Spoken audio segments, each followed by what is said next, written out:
Hey friends, welcome back. On this episode today, we are talking about journeys in career and professional life. And I'm going to share with you my journey in my own career and professional life. I want to make very clear that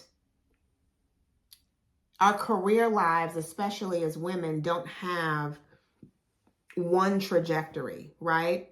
I don't know of any woman I've ever met whose career path has gone in a straight line, or anybody else for that matter. But especially for women, because for those of us who are parents, who are caregivers, who care for our communities, care for our families, our mama aunties, care for anybody in any way, we all know that we have to balance and juggle this and that, right? Not this or that, but this and that. They have to hang together. And so that's the other reason why my career, my path in ministry has been this way. And my career path has not been one straight trajectory, because I've had to balance being a mom, as I mentioned in the last episode, and I talked to you about my journey as a parent. I had to juggle that like every parent, like every mom does in America and in other countries outside of the US. But I really have come to love my career path, right? And the journey that it has taken. So I first started out in federal government, working for the Department of State as a human resources assistant. And I served in this role while I was going to seminary. So while I was going to Wesley Seminary, shout out to Wesley Theological Seminary, while I was going there. And it was a really great and rich time for me. It was a time when I had two communities. I had a community of colleagues in federal government that I worked with, and then I had my colleagues and friends in seminary. And so I had a real opportunities to share my faith and talk about faith at work, at lunch with coworkers there. And it was a fun time to just see God in operation in my life and in the lives of others in many different ways.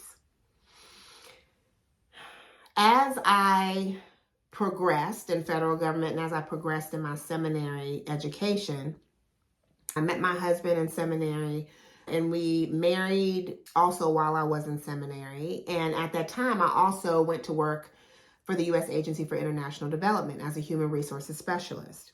And I enjoyed my time there too, working with foreign service officers, working with senior foreign service personnel, getting books together for foreign service assignments and having to help senior foreign service officers from an HR perspective, staff people based on the books of resumes that I had put together was super exciting.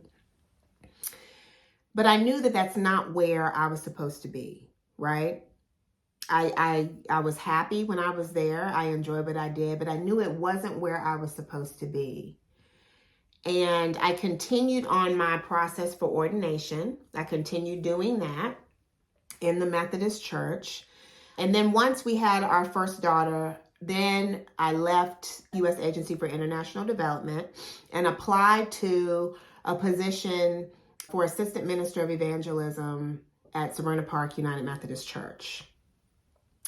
And I served on staff there for 2 years. I really felt, and I was discerning a call to deacon, I really felt at home in my work there, but I felt that still wasn't it. Right? Like it still was not it. And I could tell it wasn't it because in my person, and some of y'all will know what I'm talking about, as a woman and specifically as a Black woman, I didn't feel I could show up in all of those in the ways I needed to show up fully in order to take this role by the horns and really make it my own, right? That plus, I'd only been married for 3 years, and I was also trying to gain my voice and identity around being married and also around being a new mom, because at that time, my first daughter was 10 months old, right? So there was just a lot to navigate there, right? But me being who I am, I said, oh yeah, no, I can handle it. Let's go. Let's go. And so we went, I went down that road and served for 2 years and then hit a block. And friends, I experienced burnout. And in future episodes, we will be talking about rest and what that means and how essential it is for us, especially as women, right? So I hit burnout. And for those of you who do not know what burnout is or have never experienced it, it's a space where emotionally, mentally, physically, and spiritually and psychologically, you are done. You are exhausted. You have no more to give and you don't want to give anymore, right?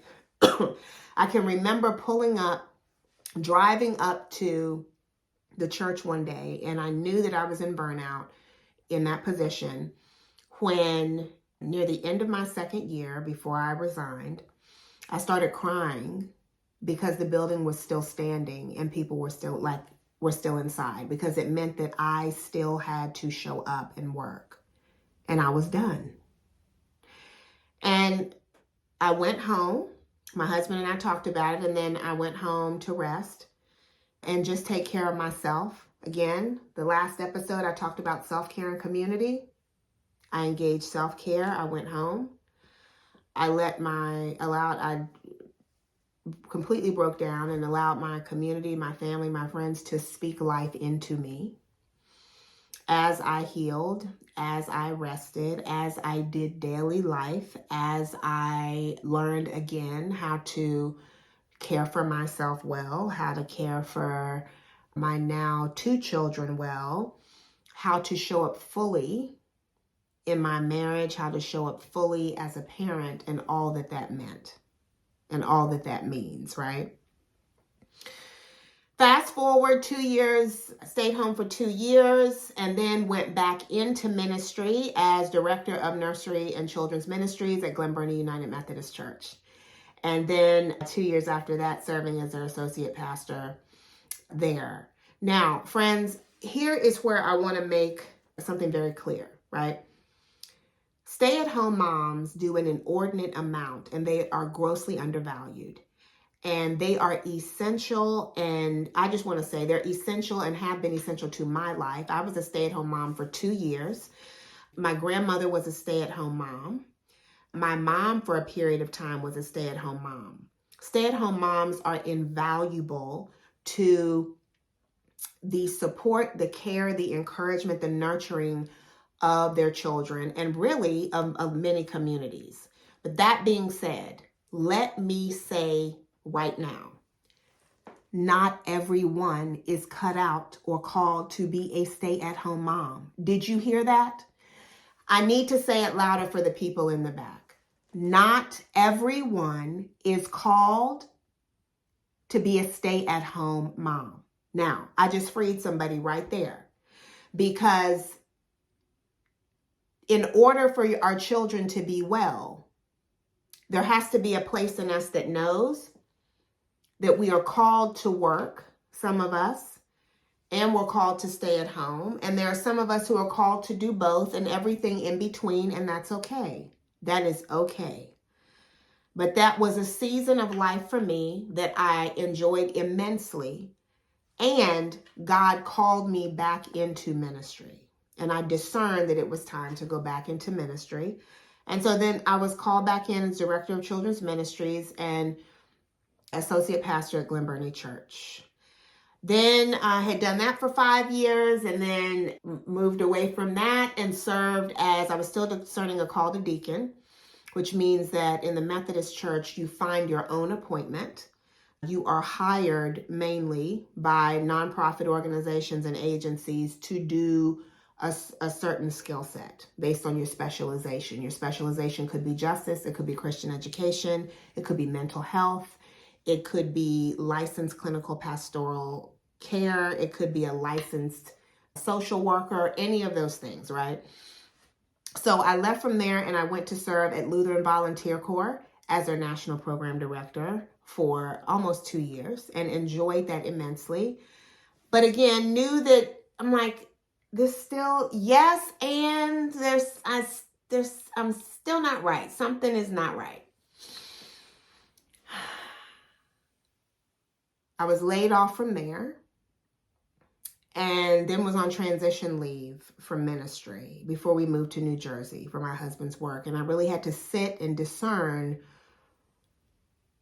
where God was calling me to next and what God was calling me to do. And that's when I actually received my call to pastoral ministry while I was still serving at Lutheran Volunteer Corps. And then once we moved to New Jersey, I was launched into ministry there. Pastored 2 churches for 1 year, and then pastored another 2 churches for 2 years, and then served on conference staff. And then shortly after that am now with the general agency of the United Methodist Church. I say all that to say, now you may hear that and go, whew, like how did she do that and still find time to be a parent and take care of herself and all of that? But friends, those of you who are watching, I'm nobody special. There is I don't see it. There's no cape on my back at all. There's not an S there either. I wanted to share my journey in my career with you so that you learn 2 things about me. The first is that I learned to know what season I was in, right? I learned to know what season I was in.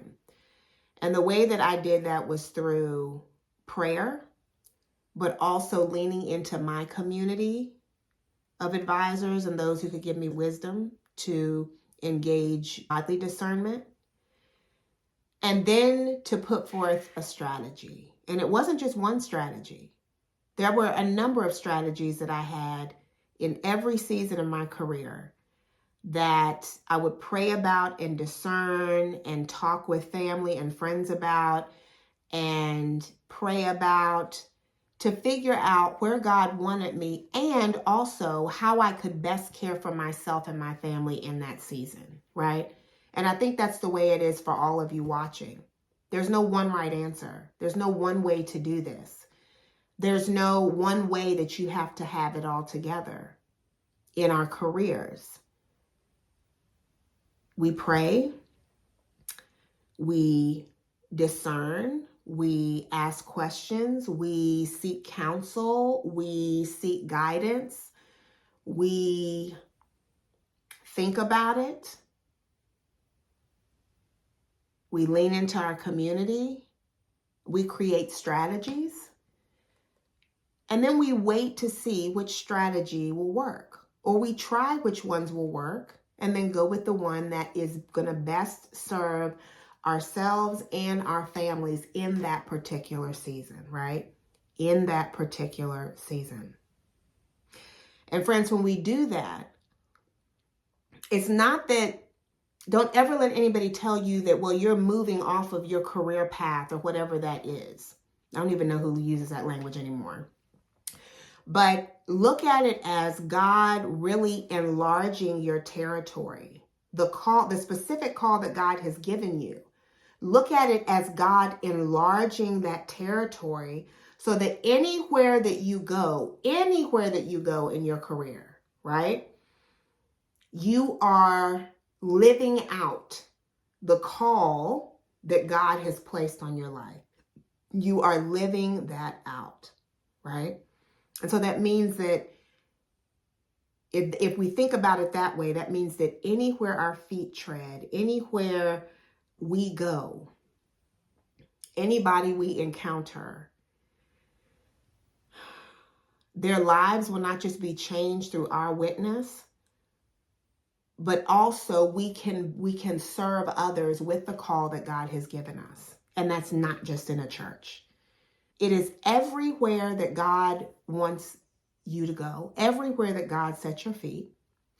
And it may not be what you expect. And that's okay. That's okay. It just becomes part of your story. It becomes part of your career journey. It becomes part of your God story. Friends, I hope that this episode blessed you. I hope that it inspired you. I hope you learned something today. For those who have not subscribed yet to Levels to This, please subscribe now to Levels to This YouTube channel. Until next time, Be well. Our next episode, we will be talking about my journey to this platform. I can't wait to share it with you. See you soon.